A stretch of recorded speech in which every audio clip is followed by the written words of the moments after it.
খুব বেশি না 40,000 টাকা বেতন পাই।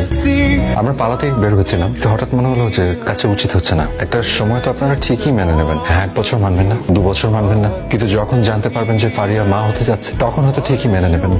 আপনারা সবার কাছে ছোট হয়ে যাবেন, তাই ভাবলাম আপনাদের এত বড় ক্ষতি না করে বরং মুখোমুখি দাঁড়াই। ফারিয়ার কাছে শুনেছি যার সাথে বিয়ে হওয়ার কথা হচ্ছিল ওনার বয়স বোধহয় 33-35, অনেক বেতন পান 1 লাখ টাকা। আমার বয়স 28, আমার মনে হয় আমি 33-35 বছরে 1 লাখ টাকা বেতন পাবো ইনশাল্লাহ।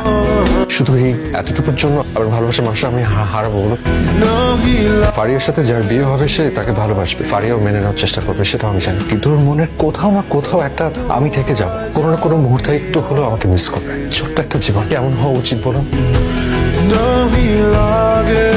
এতদিন তোমাকে আমার মেয়ের অযোগ্য মনে হতো, আজ আমার মেয়েকে তোমার অযোগ্য মনে হচ্ছে। তুমি কি করবে আমার অযোগ্য মেয়েটাকে বিয়ে?